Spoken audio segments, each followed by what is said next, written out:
Hello, Savannah. Hello, Savannah, and welcome to another edition of Kandily Kesha. We are pleased to come before you on this wet Monday. I hope you all are staying dry and staying safe.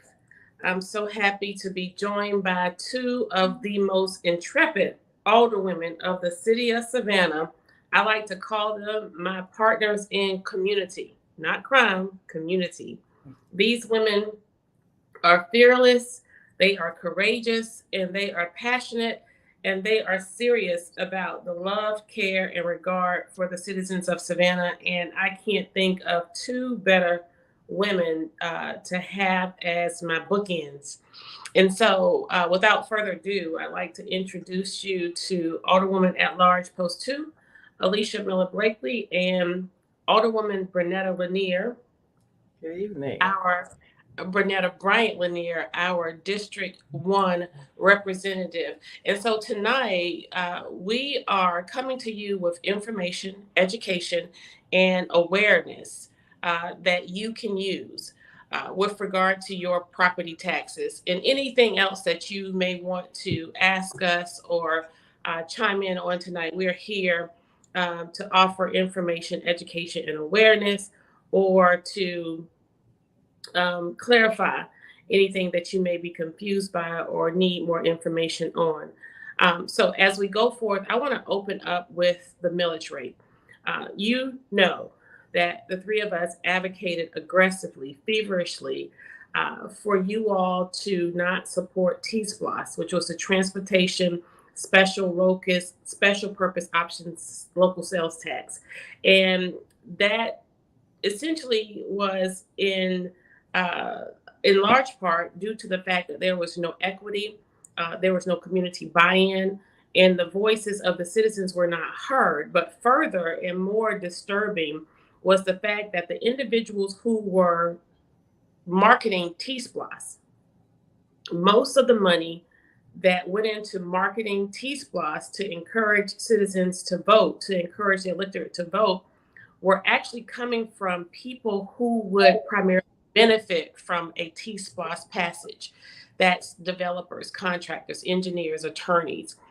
These individuals are the same individuals you can see a revolving presence, a revolving door of individuals who are on the agendas for payment from the city of Savannah, the county of Chatham, as well as the Board of Education. These individuals were heavily involved in the Chamber of Savannah and Tourism of Savannah. And so we wanted people to pay attention that these are also the individuals who heavily invest in the campaign contributions of candidates in this city. And so, you know, upon our arrival, in 2020, we campaigned in 2019 that we were not for sale, that it was the people's time, and that taxation without representation would not be the order of the day on our watch. And in short order, we come in only to find that it's more business as usual than ever before.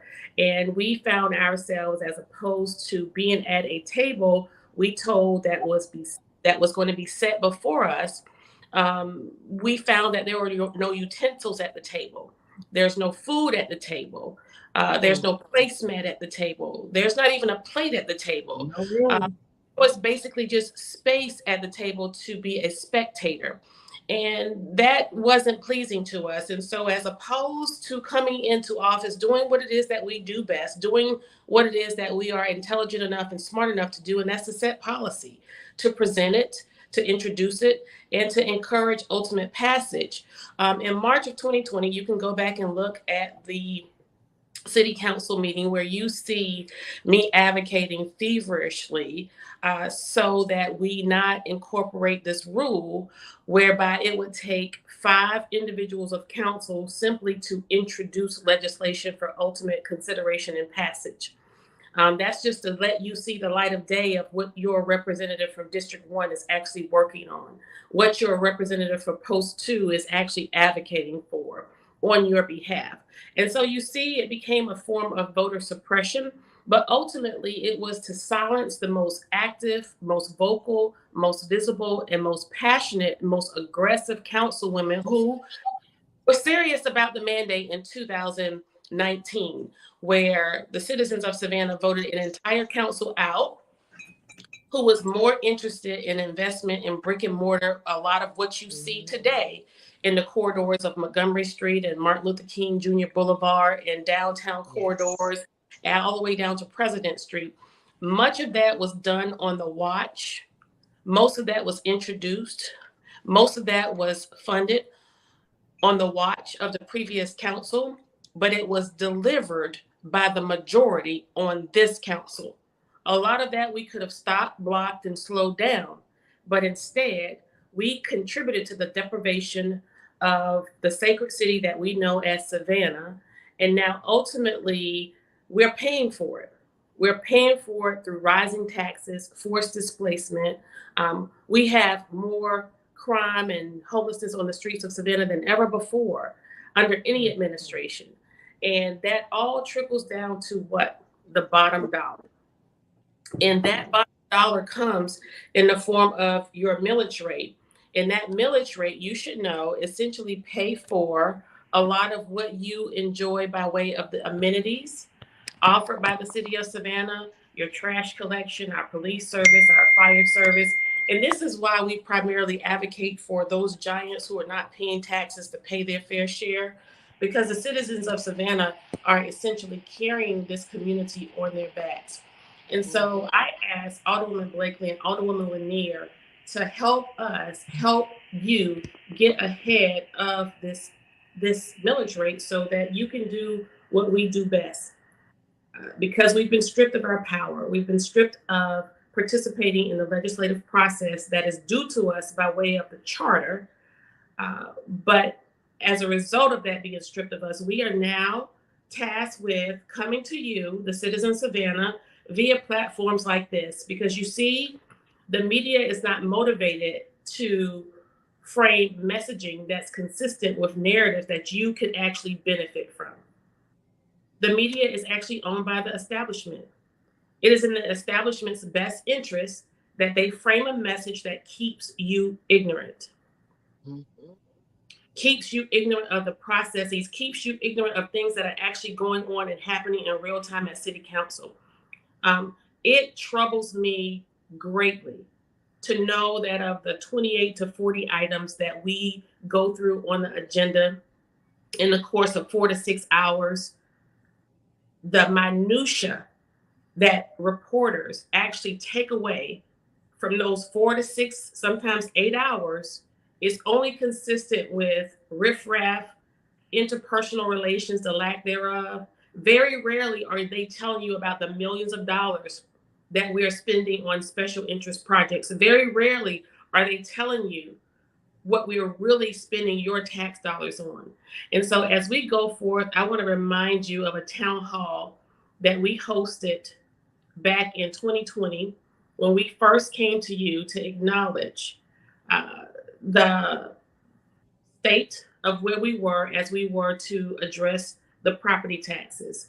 Again, it was our intent to offer information, education, and to inspire you to engage and participate in the political process where your taxes were concerned, and to provide more education related to the millage rate and the state requirements, and finally, to encourage you to pay attention, because ultimately, the language provided by the state where the millage rate is concerned is deliberately ambiguous, and it leaves citizens confused, and it allows Mhm. for politicians to hide behind a smokescreen where they become double tongued, telling you that they're not raising their property taxes, but in effect, if they're not speaking any language consistent with rolling back your property taxes, your taxes will increase, because your property value, your assessed value in the city of Savannah is going to increase because of where you live.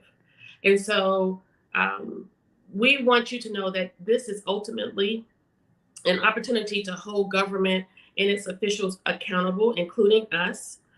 Over the last several months, we've talked about this, the T-SPLOS, we've talked about the hotel motel tax. This has been, ladies and gentlemen, a tax and spend government. This has Mm. been a tax and spend administration like never before. This administration, more than any other administration, has taxed you more, and this administration has participated in more wasteful spending than any other mayor and council in the history of Savannah. You depend on leadership to tell you the truth, to be factual, plain and simple. You just want and deserve honesty. I've said as of late, people just want good leadership. You want it so desperately that you will follow a leader through a barren desert seeking water, only to be led to a mirage that looks like water and discover that it's sand. But because you believe in that leadership so much, you believe in that leadership so much because that leadership, that individual played the piano at your mama's church. That individual's granddaddy was your cousin's principal. You want that leadership, believe in that leadership so much because that leadership was over a youth program that your child participated in. You want to believe in that leadership so much that you will drink the sand thinking that it's water. You better say it. Is it worth it? Is it worth it, ladies and gentlemen?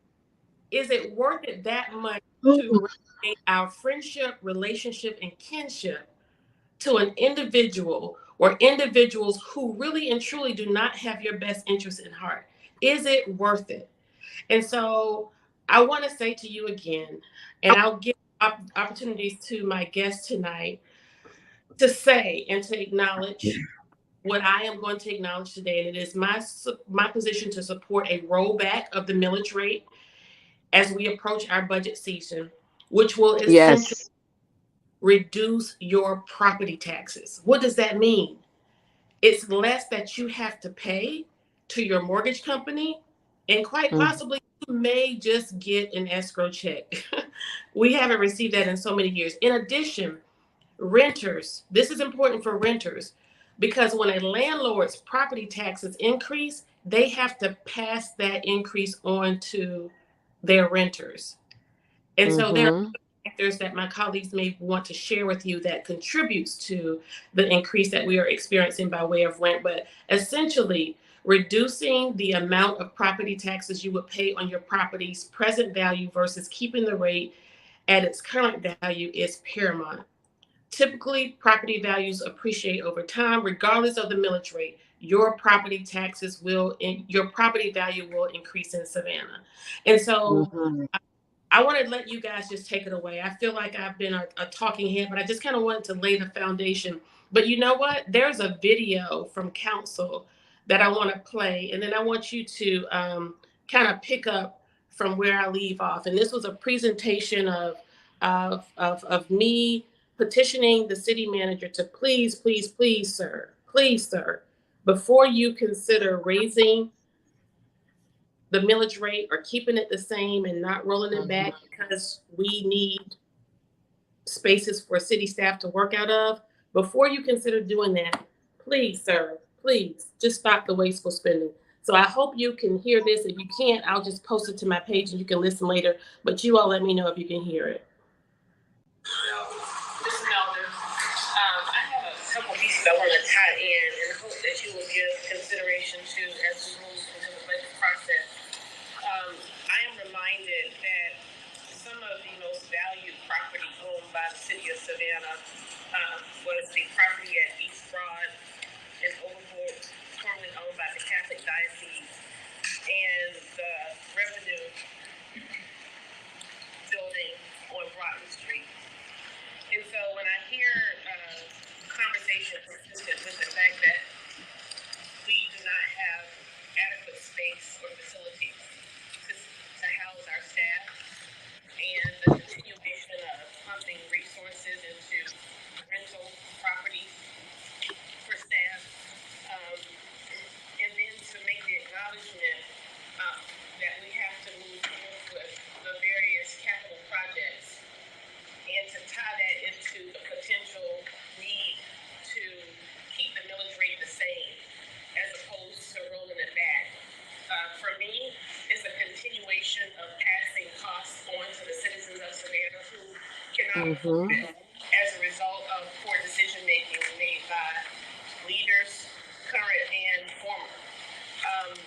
would like to see us give strong consideration to some policy initiative when it comes to our ownership, how we unload and acquire physical real estate.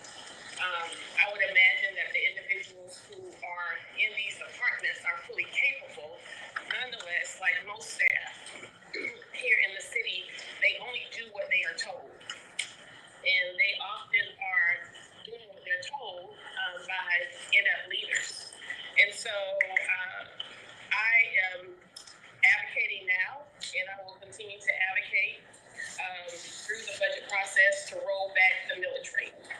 And anything other than rolling back the millage rate, whereby we can save our citizens on their property taxes that have increased since our time on council, would be inconsiderate and lack compassion in this fiscal climate. So I would appreciate, one, giving consideration to some policy initiative or presentation of such when it comes to our real estate and how we unload it, right? Secondarily, with regard to the capital projects, before we seek to keep the millage rate the same and not roll it back, I would suggest that we forego wasteful spending.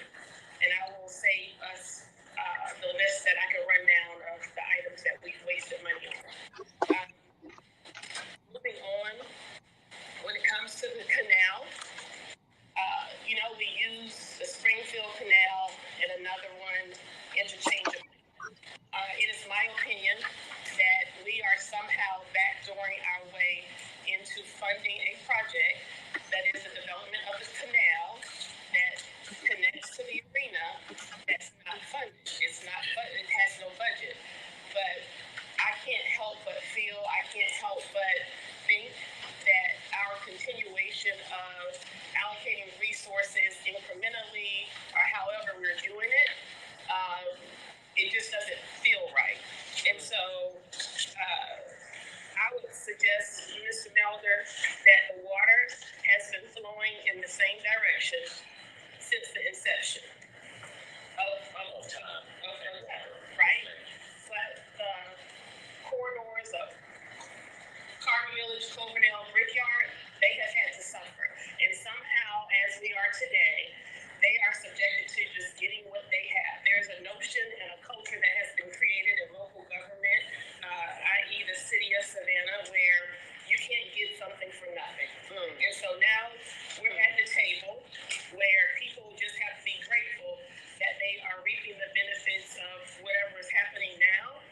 But I do want to say that the demography and the complexion of those who are living in those areas are changing quite rapidly as we move forward in time, in that there's greater interest, I should say, in making sure that drainage is what it should have been 30 years ago. I digress.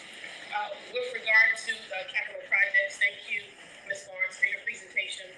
I just have a question with regard to post-construction and quality assurance. I've had the privilege of attending the ribbon cutting ceremonies for the Lincoln Street, Delaware Center, the Blackshear Court, and as a former resident of the corridors of the Delaware Center, I know that center very well. And so post-construction, I think Johnson Lux was the contractor on this facility as well as many other projects. And so with my naked eye, with my layman's eye, as I walked through the facility, I just did not see the quality of work connecting to the bottom line figure that we spent. And I understand that none of the renovation, the gym was not a part of the renovation at all. We still have holes in the ceiling and it's leaking, and there are a litany of other pieces with the building. So I'm certain that post-construction there is a punch list of sorts, but how do we approach pieces related to like faulty quality? It is not like who decides that, because I would imagine there should have been some kind of regard or concern if you have most of the members of council coming through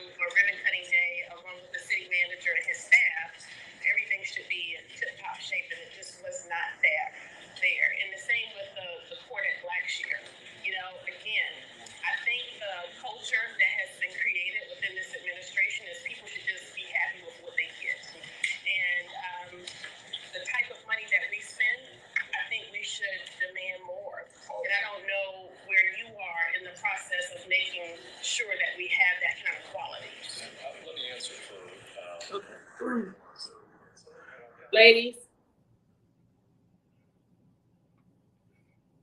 That's it. I've unloaded a lot, but I'm gonna depend on you to unpack it and put the things away for me.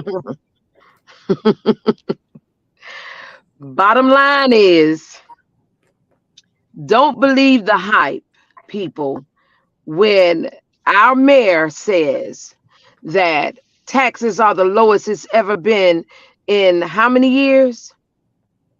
Over 35 years, I think is what they've been saying. 37 years. Okay, taxes may be lower, but your property values increase. And when your property value increase, that means your taxes will increase. So don't, when he comes to you with the play on words, don't let him play on the words. Don't let him play on you. Don't let him play on you, citizens. Okay? Bottom line is, you all need to show up, speak up at these hearings that's going to take place on the 22nd, July the, what is the other date? The 22nd, July 27th at 6:30, and there's another date. But you have to show up. Let me say this right here. You have other individuals in communities that get exactly what they want when they want it. You know why? Because they show up. Now, this is for everybody. Everybody. If you want to see your taxes increase by 60%, then stay your butts home. Stay at home.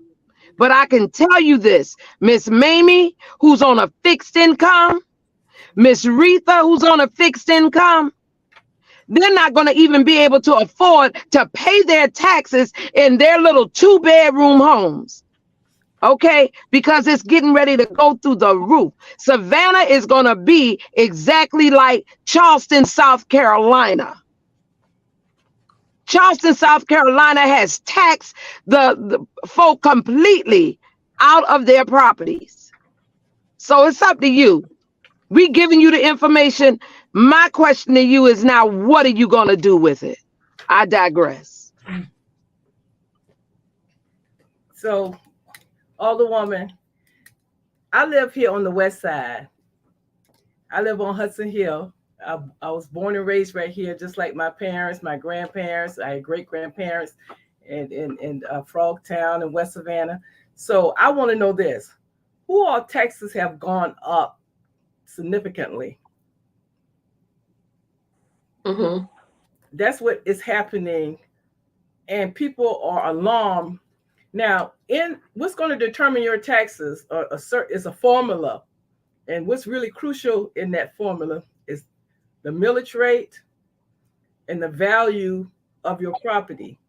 Mm-hmm. The county assessors set the value of your property.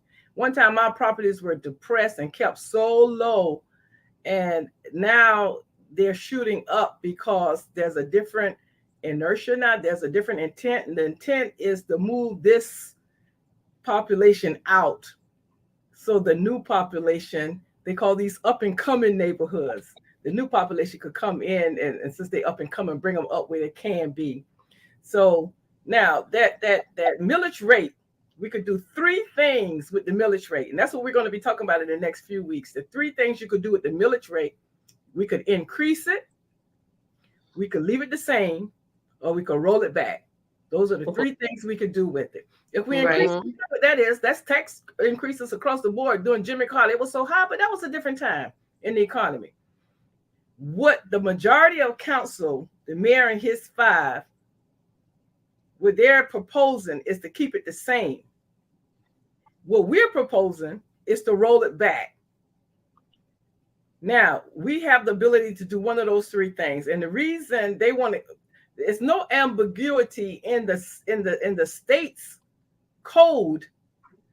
What they're trying to do here locally, the state is saying this is, if you leave it the same, it's considered a tax increase. That's what the law says from the state. But the mayor and staff at the city, They keep repeating this stuff, hoping it'll catch on. It's an old Republican tactic. Keep saying it, regardless if it's true. Just keep saying it. Keep saying it, because if you keep saying it, people will think it's true. But if we leave it the same, what we're doing essentially, there is a projection of what we need to spend next year. And if we set that millage rate, if we roll it back, then we're going to raise just enough money to meet that projection. That's a zero-based budget. We raise just so much money as what we need. That's the rollback. If we leave it the same, we're setting it higher than what we need. So we raising money. That's a tax increase. And that's what the state is saying. If you leave it the same, we're going to raise more money than we have projected that we need. And that's a tax increase. And that's the trick. So they're trying to change the language at the state so it won't say tax increase, so you won't believe it's a tax increase. But if we're raising more than what we need, that's an increase. If we roll it back, we are raising just what we say we need for next year. And that's the difference. So you decide whether you want to keep that money in your pocket, or you decide whether you want to give that to the city to maybe put into a contingency or whatever, or to have more than what we need. And that's what's on the table, ladies and gentlemen. Yes. So, and you know what? I want to say this. If you think about it, in marginalized communities, 9 times out of 10, they're paying into a system. They're not getting any kind of return on their investment. When you look at the first district compared to other districts, it makes absolutely no sense that you have in the first district still dirt roads. But the leadership is asking you to continue constantly to pay into a system where you're not getting nothing back. Wake up. Yeah, we talk about equity, and we talk about resilient neighborhoods, and we have a plan. We've been here this long. We were here through slavery. We were here through being Jim Crow. When the people were sharecropping on the land, we did that. We've done all of that. And so we've been here from segregation, and we're still here, and we're prepared now to create generational wealth to age in place. But the policies aren't in place to facilitate that. But for 2 years in a row, what I have presented is what you would call gentrification policies, in order to protect not only people who own their properties, but people who are renting. People who own will get an exemption if you live near these big impactful projects like the arena within 2 miles. Then you and you got a certain income level, you will receive an exemption on your taxes. That would help and protect the owners. To protect the renters, I propose that the taxes would not take rental management, where your rent could not jump so much without justification, where if you were paying maybe $900, you can't jump to $1,400 just because.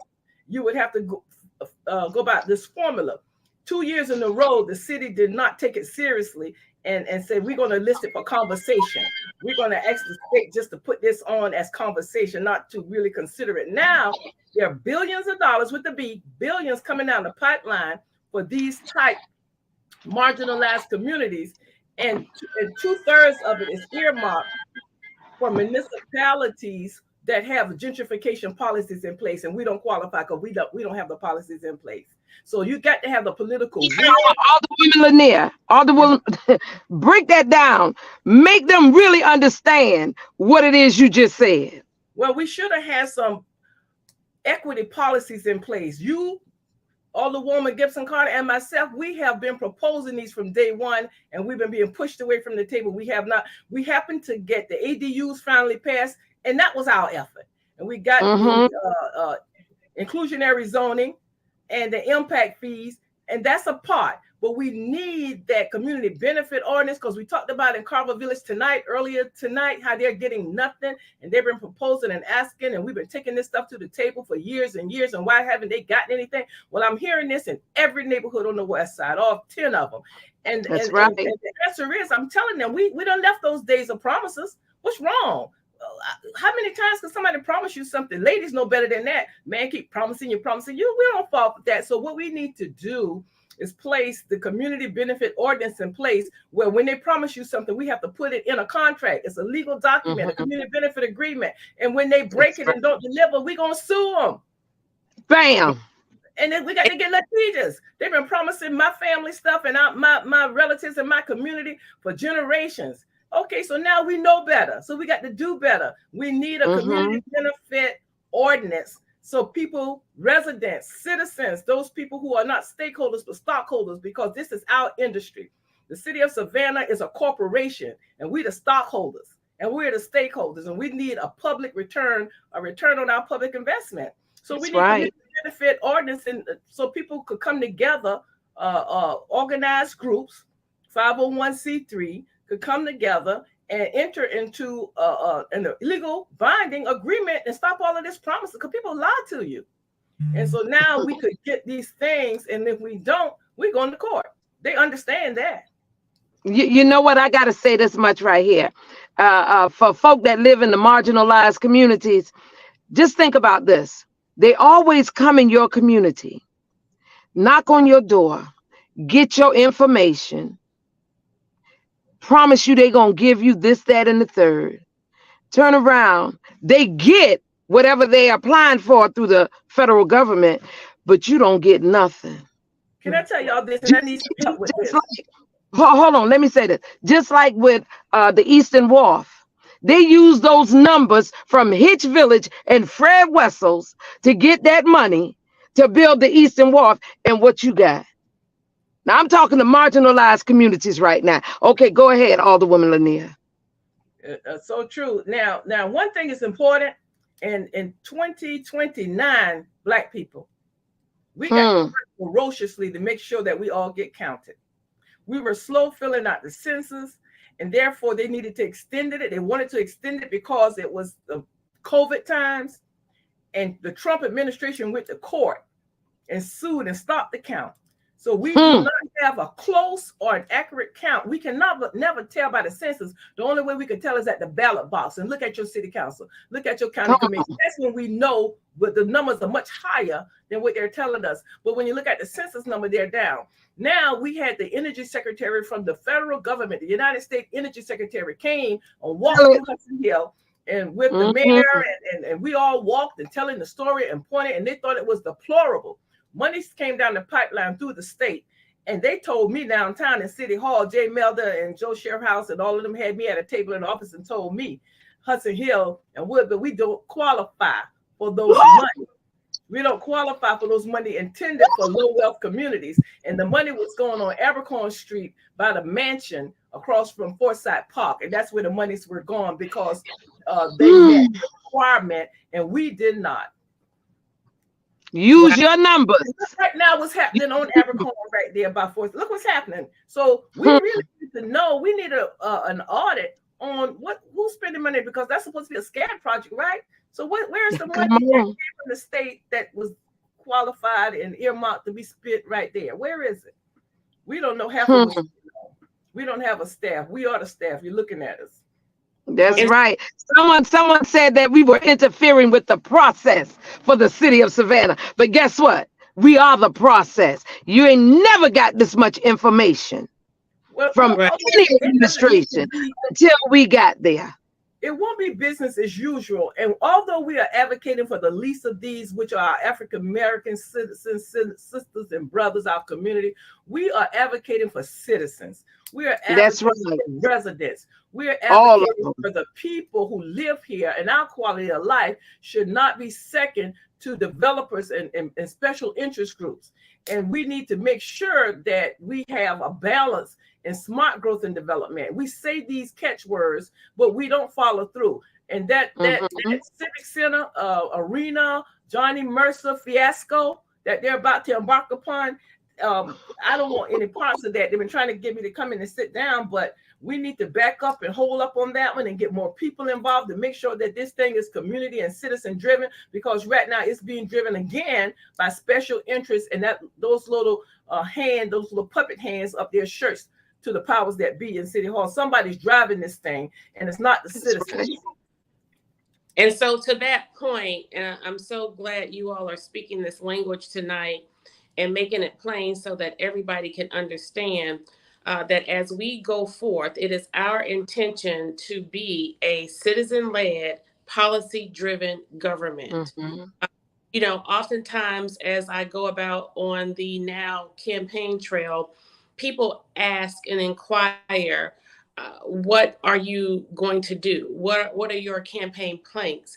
And that's so customary and traditional. And surely you have to know that I've been at this long enough to be smart enough, intelligent enough, and learned enough to offer a 5 point plan or to acknowledge what I intend to do in the first 100 days of office.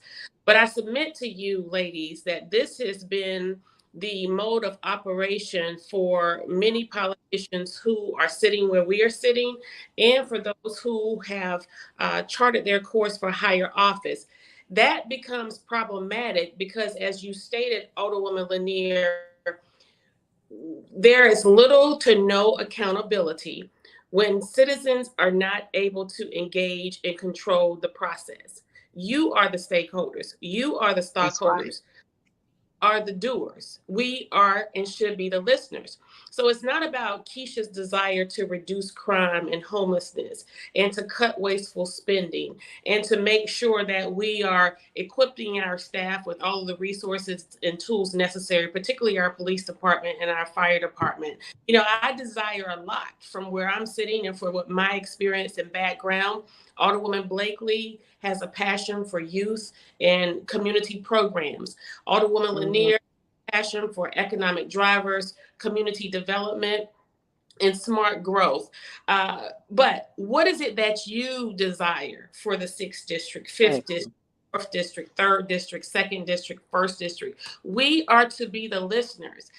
And so when we're Mm-hmm. not listening to what it is you are directing us to do and deliver, there is very little room for you to now hold us accountable, thereby putting you in a position once we're into our 2nd year, our 5th year, our 10th year, our 18th year, and we have done nothing and delivered peanuts to you. You can't be accountable. And that's why it still looks like you have been having representation and you really and truly have not. And so back to the taxes,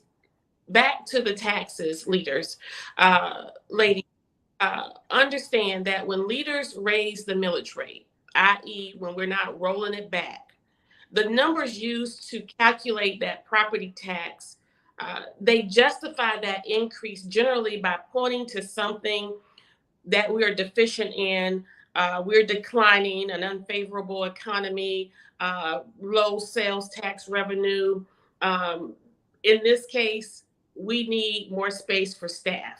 That's exactly what was said at the workshop, which is why, or which is a contributing factor to why that millage rate won't be rolled back. Now, to your point, information you were given, Alderwoman Blakely, as it relates to the public hearings and the announcements, it has, listen to this, ladies and gentlemen, Alderwoman Lanier, Alderwoman Blakely, it has Mm-hmm. essentially been decided that the millage rate will not be rolled back before the public, before we have Exactly. to hear from the citizens. So this goes back, ladies and gentlemen, with respecting, supporting, and demanding of leadership to listen. If we're not listening to you, if we're not even providing a platform to listen to you, and we're just doing, that tells you a lot about the level of government you have. And so, Mm-hmm. without any level of a certain level of taxes, that we would not be able to afford these amenities or these things if we don't. So it's the whole threat. But this is what I want to remind the citizens of Savannah as well as Chatham County and the state of Georgia. Between the last 2 years and the next 2 years, the city of Savannah, the county of Chatham, and the Board of Mm-hmm. Education will be recipients of in $300 million in almost Repeat undistributed that. revenue Repeat that, via Mayor. ARPA funds. Repeat. And so we continuously entertain the thought, the notion, and also have made some decisions to increase taxes to present tax slush funds like the T-SPLOS in the face of Mayor Carter, repeat that amount because you came across garbled. Yeah, it was Repeat the amount. You were breaking up. in the between this last past 2 years and the Right. next coming 2 years, the Mm-hmm. city of Savannah, the county of Chatham, and the Board of Education Mm-hmm. collectively nearly $300 million will be coming to Damn. this. And so with bailout, with that federal subsidy via ARPA, you have leaders who are still attempting to put a T-SPLOS on the November ballot when we will be. Mm-hmm. You have leaders on our council, the majority on our council, who are entertaining not rolling back the millage. So at what juncture do we exercise responsibility and unselfishness? At what juncture do we seek to pass on savings to our citizens?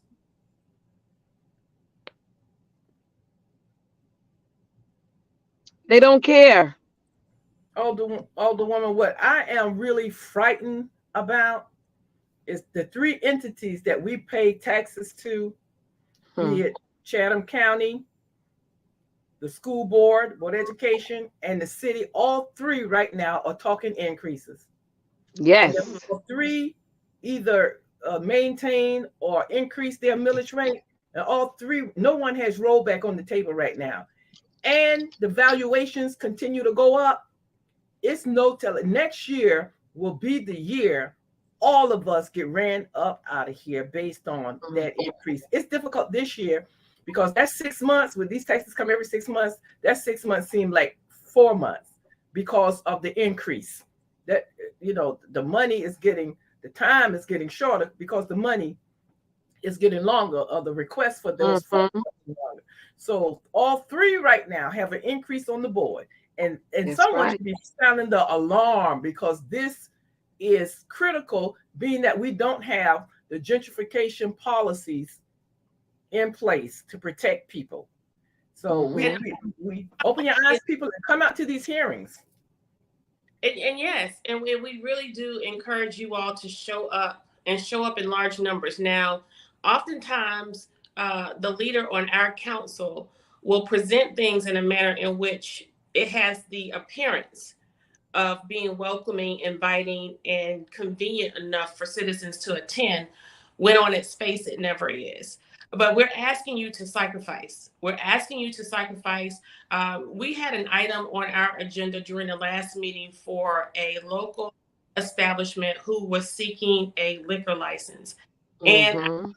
it wasn't 40, it was at least 50 people. It was the most people I had ever seen in chambers since the advocacy for the Weeping Time. And I think Mm-hmm. second been the advocates for Susie King Taylor Square. It floored me that many people were showing up to petition to support this business for a liquor license. And I actually said to them, please keep this same energy when it comes to your property taxes. Why are we doing this? But why are we doing this? We're doing this because we want to be the change that we desire to see in Savannah. Mm-hmm. And that is to keep her a culturally blended community we all can enjoy. Now, someone just mentioned there in the chat that we need to have an audit, right? And that was one of the very first controversial headlines, uh, one of the shakeup jobs that was done on me when I called for a forensics audit. And it was for reasons just like this, because there's no accountability. There's one thing to raise the taxes, to increase taxes, or to ask for more revenue. But there's another thing for people to get what you often talk about when it comes to return on the investment. How many complaints do we get from citizens about services that are not being extended to them? That's what these property taxes pay for. We have Mm-hmm. are, since we've been in office, we have been and are down more than 100 police officers. Yep. Your property tax dollars pay for law enforcement. Mm-hmm.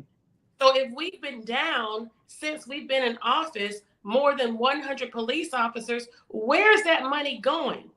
And Alderwoman Lanier and I spoke today and talked about how in the previous years, because we did not roll, the majority did not roll back the millage rate, we actually collected more tax revenue than was actually budgeted for. That's right. Where did that money go? So, older woman, Hmm. we right now we at Hmm. 12. We at 12.2%. That's the millage rate. And if we leave it the same right now, that's going to constitute a 9% increase. We'll be Yes. raising 9 point something percent higher than what we need. 9%, that's a lot of money. Not like 2% or 3%. Folks, that's just a little bump. But 9%, you can feel that. So if we leave it the same, we'll be collecting 9% more than what's needed. And I just want to say that oftentimes this administration makes decisions based on what others are doing. And, I would like to see them for once do that in this situation, because there are a lot of communities across the United States as a result of the federal bailout. They're not raising their property taxes. They're rolling back their millage rate. I also want to point out that Savannah, Georgia, is among cities with the higher millage rates here in our Yes. community. It's primarily because of the amazing amenities that we provide primarily for tourists and visitors. Our festivals like St. Patrick's Day, our parks, the beautiful squares that you see, and so there's so much of what taxpayers here in Savannah pay for that they actually do not enjoy. And so we're just bringing you the information, the education, and awareness in hopes of you engaging, mobilizing, and forming collective efforts and voices as you do mostly. Again, we have been iced out of the legislative process.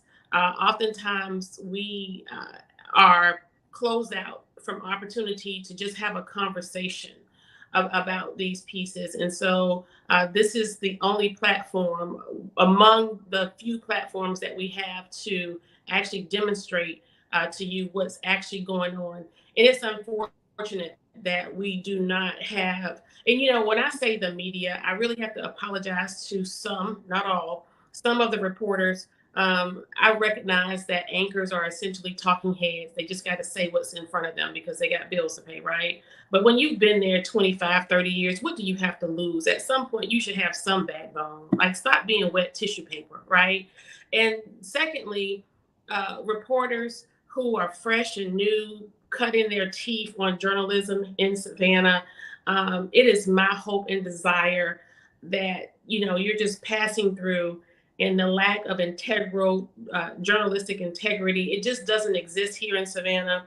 I had a sincere reporter reach out to me from WSAV just prior to the last city council meeting to ask me to make comment on liquor license that was on the agenda for Sloppy Toppy, and that involved that very controversial situation that that everybody knows about, that a business that was denied. And so I was wondering, I said, well, in my mind, it's going to be continued. Why do you want to hear from me on this? But they just put little bait out there. They put little nuggets out. Mhm. Interesting, because I didn't give them what they wanted, right? And so it was interesting that this woman hounded me for an interview before council meeting, before I even went downtown over the phone. And then when I got there, she actually tracked me down. Sweet young lady, very sincere. And I said to her after I did the story and answered her questions, I said, this is going to get changed and switched around once your producers and the head of WSAV see that you've interviewed me. And in short order, you can't find the interview. Hmm. You can find her intro, but you can't find the interview she actually did with me. Now, if you go on there and you Google me, you'll find all kinds of other foolishness that they've conjured up over the last 3 years. But you very rarely will have opportunities where the mainstream media, both print and television, will give you what we are giving you. And so, because they have framed narratives that are inconsistent with our service, we have to use these various platforms. So, for those who are not on social media, we're asking that you share with them this information. Yes. Ask them to pay attention for themselves to the live city council meetings when they're not trying to alter our government television. We've called them on that a couple of times also. And so Mhm. these are times, ladies and gentlemen, we are sincerely offering ourselves for service.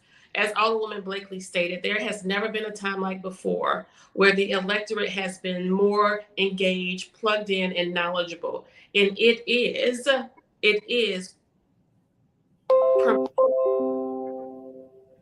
we've shared. And because we've humbled ourselves, we've made ourselves accessible, and we have given you the information. We show up at your neighborhood association meetings, your events, your activities, your programs, whether they be in a park, a church, or the back porch of somebody's house.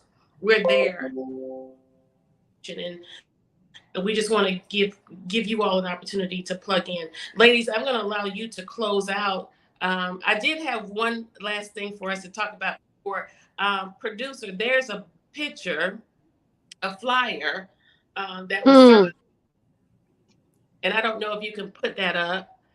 But there was an invitation extended to supposedly all of council.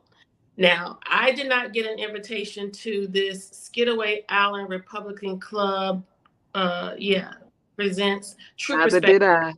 And so it Yeah. says down there in the small print, put it back up, sweetheart. Somewhere down there in the small print, it says that an invitation was extended to others, but we did not respond. Number one, it's not nice to tell lies, especially in Hmm. it. Number two, I don't know what this platform was about, but here's what I want to say to people tonight. This was the Skidaway Island Republican Club True Perspectives. Everybody on here, with an exception of Pat Rossiter, are Democrats. And so, Supposed. Supposedly. Supposedly. Go so, ahead. so this goes to show you. This is what I want comes to campaign financing. I have not aligned myself or ascribed to any party because they both are in bed with each other, right?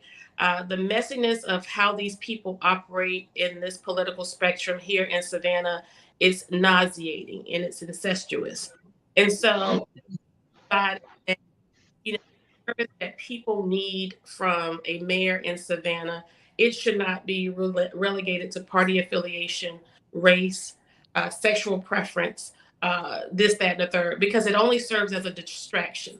It serves as a distraction Hmm. so that is keeping your sights and your mind off of your property taxes. It serves as a distraction so that you do not see the irresponsible actions that have been made with regard to homelessness, where you push people out of a desirable corridor near the Eastern Wharf, and now they're sparse all throughout the city because you exercise poor responsibility where homelessness was concerned and you're not treating it as it should be. You want me to focus on not being invited to this platform because it's more advantageous to you to keep the electorate ignorant. And I'm admitting to you, Hmm. gentlemen, that the same people who funded and fueled the campaigns of the people you voted out right now are the friends and fans of the Tell people it. who are vying for office. And so, Savannah, Hmm. you have a choice. You have a choice. I often tell my daughters when it comes to young men that they only treat you the way you allow them to treat you. And so, Hmm. simply saying to you today, do not allow people to treat you any kind of way.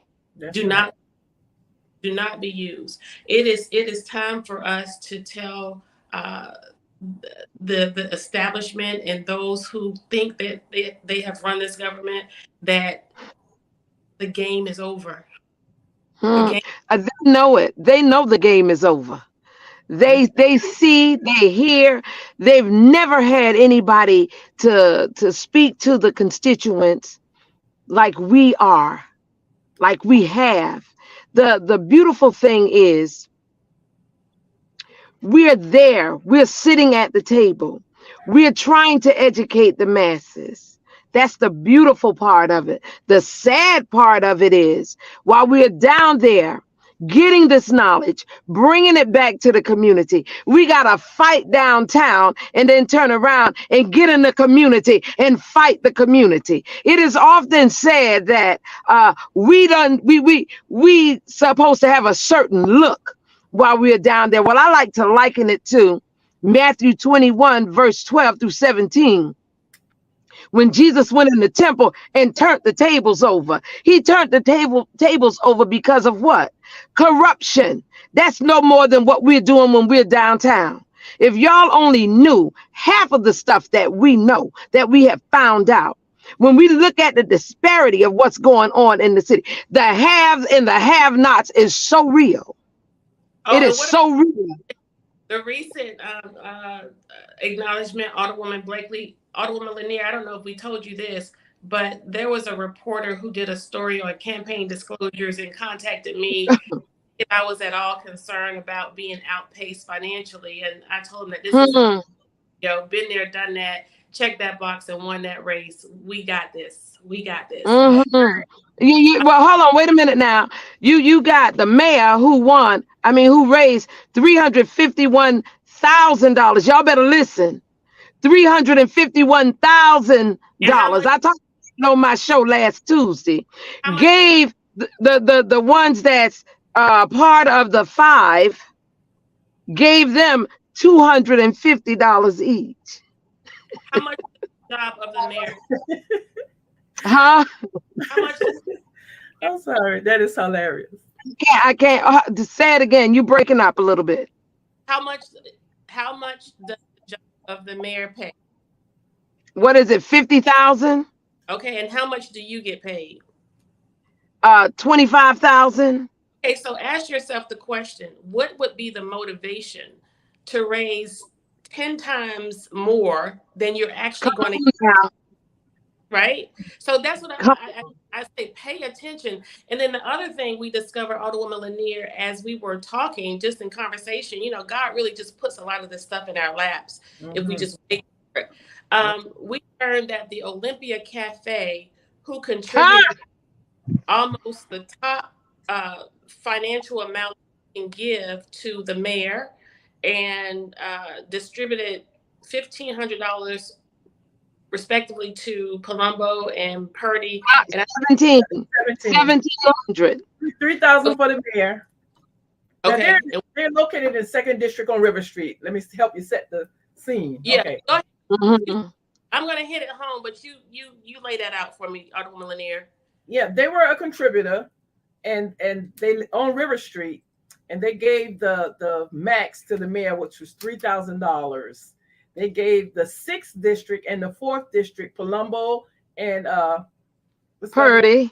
30, gave them $1,700 apiece, and they Hmm. gave 1,000 to the third district alderwoman, and to the second district where the Olympia sit, to the guy who represent that district, they gave him the lower amount of $1,000.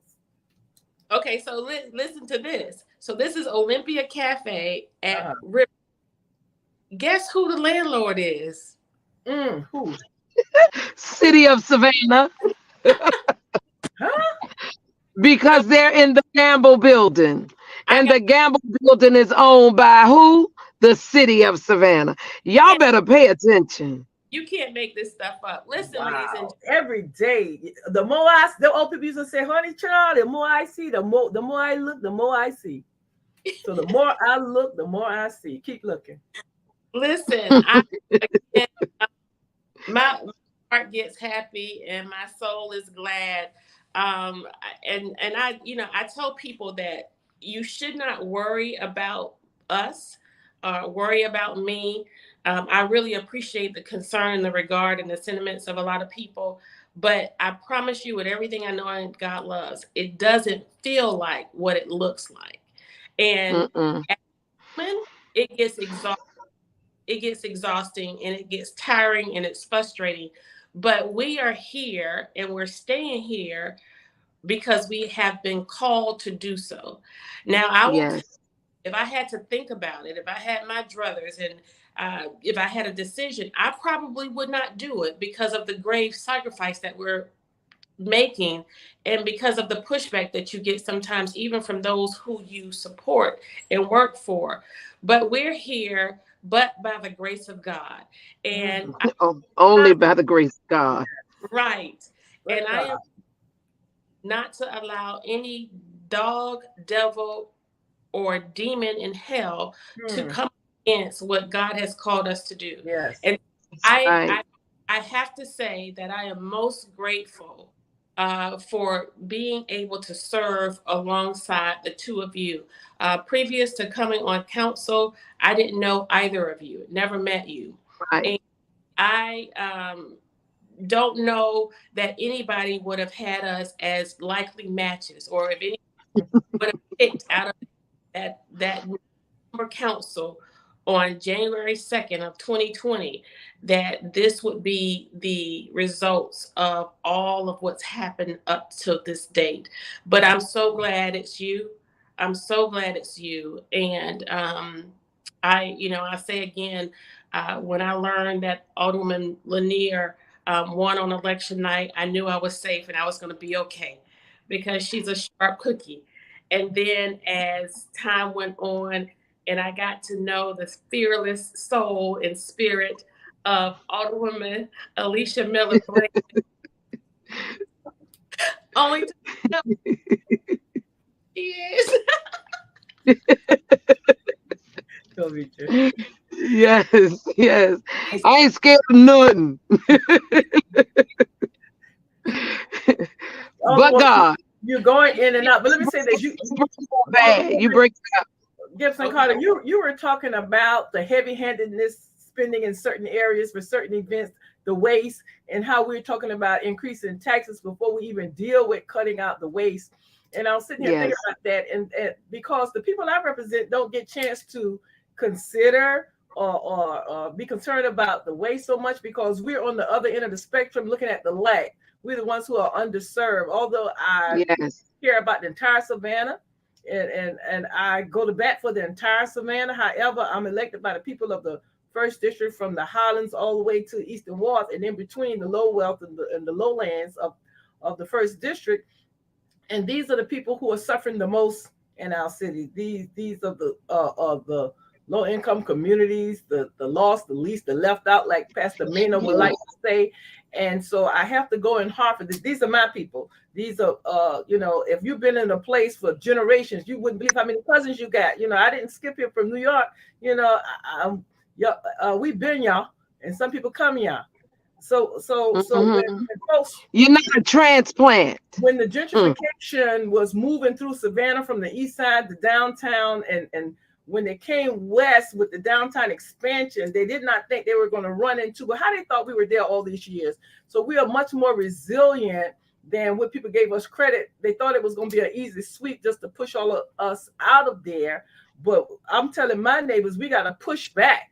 We if we plan to stay there in our land that we have slaved on, our land that we have been resilient on, and we've stayed there and helped build Savannah, and now we're ready to build our community up. We're not going anywhere. So what you see, we're going to dig in, and we're going to circle the wagons, and we're going to push back, and we're going to put some policies in place to protect people who want to stay in the land where they've been blessed to live. So that's just what it is. So they could come, but we're going to push back, and we got to have policies in place because what has happened in other areas, we've learned from it, and we don't want that to Mhm. happen over here. And so what's been good for the other areas, we don't want the homeless shelter on the Weeping Time property. We have other ideas how we could build our community up and use that as an economic engine and an economic driver and a cultural driver. It's an asset that we need to capitalize on for this community. And so some folks going to have to get used to to some black folks who once lived in low wealth areas. Now they don't flip the script and they're becoming wealthy. And we want to put the entrepreneur center and the marketplace and the technology training studio center, all these things in place to support this community, because how the first district goes, how Savannah goes, because Yes. that is your when you raise the tide, this is the lowest boat in the canal. So when you raise the tide, all of the boats are going to rise up.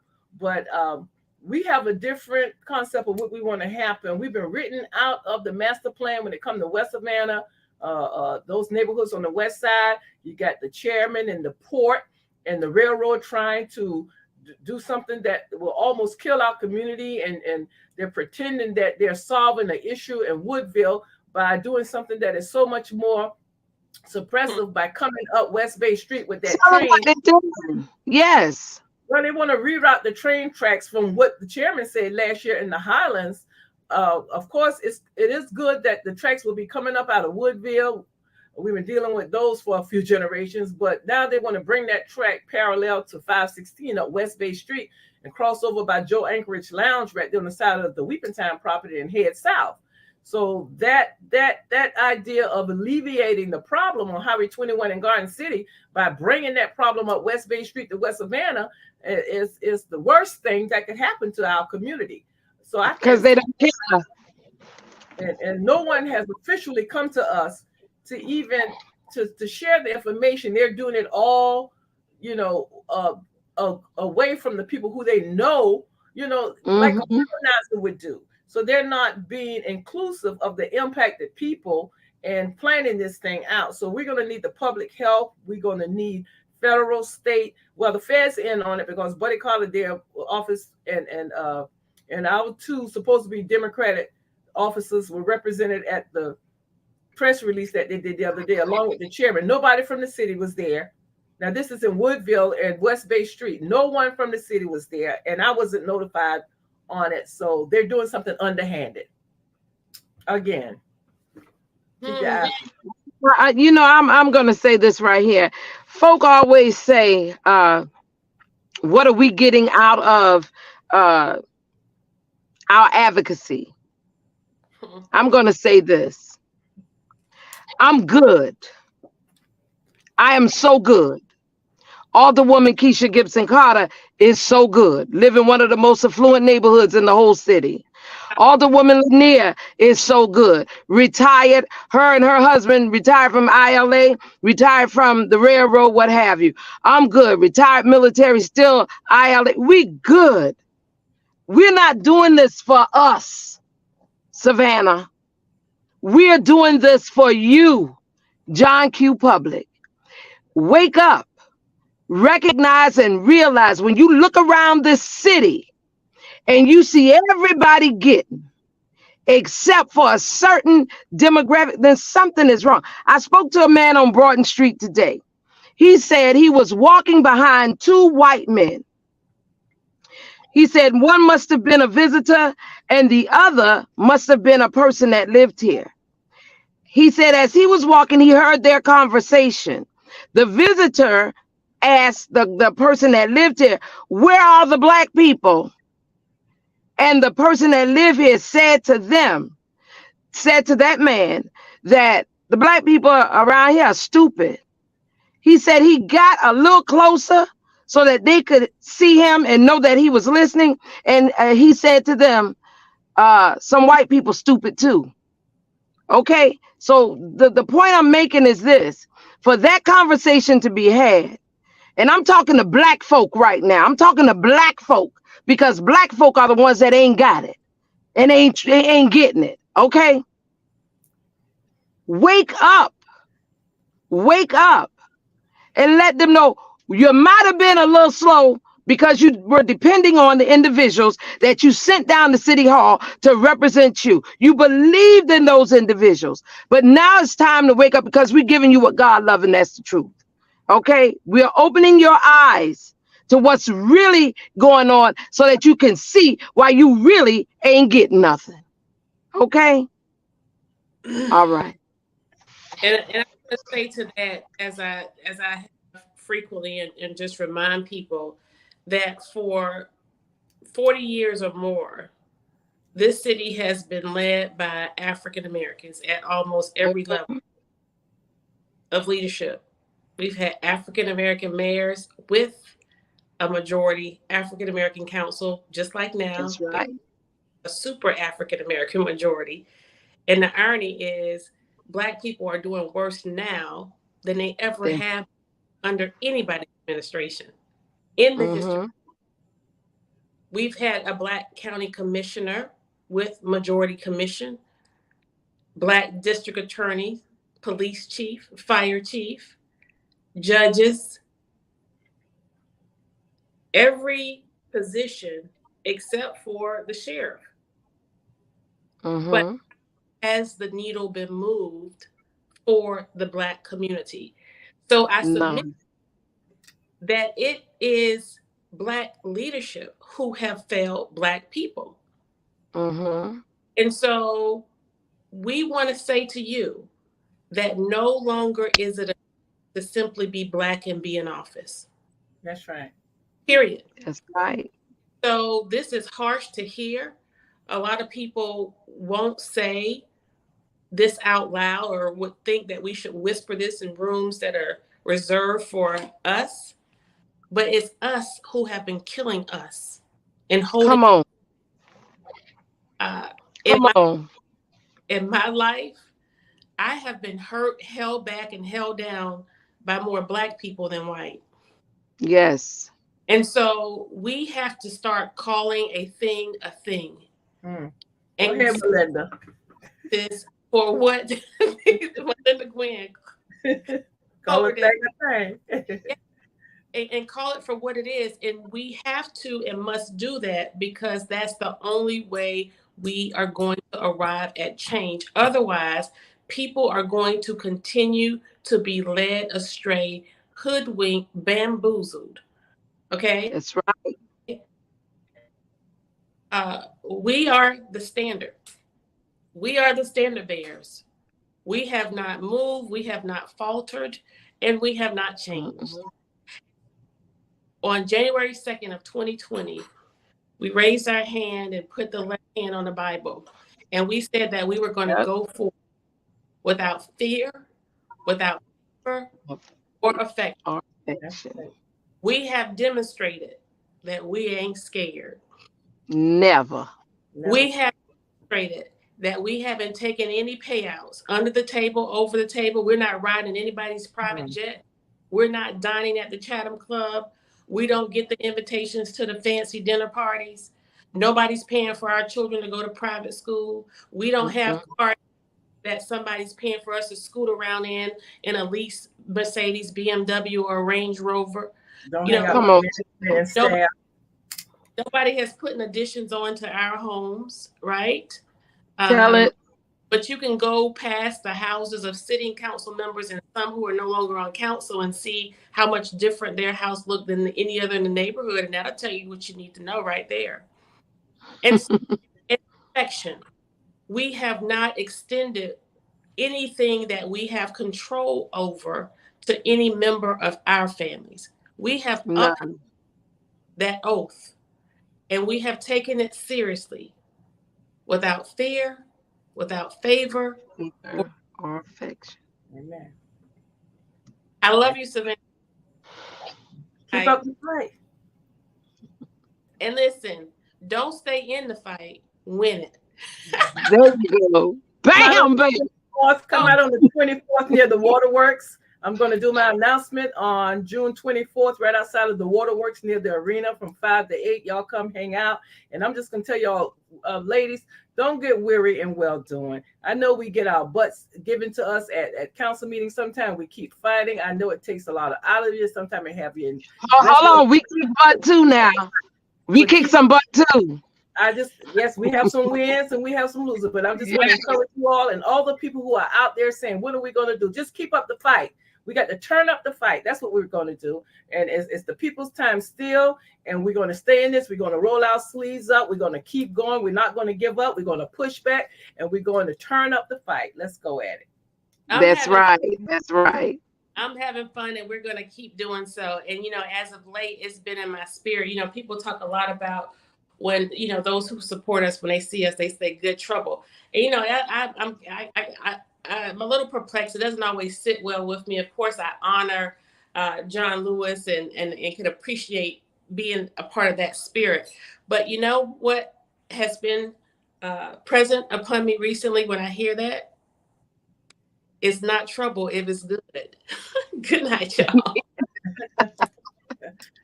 Good night.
I like that.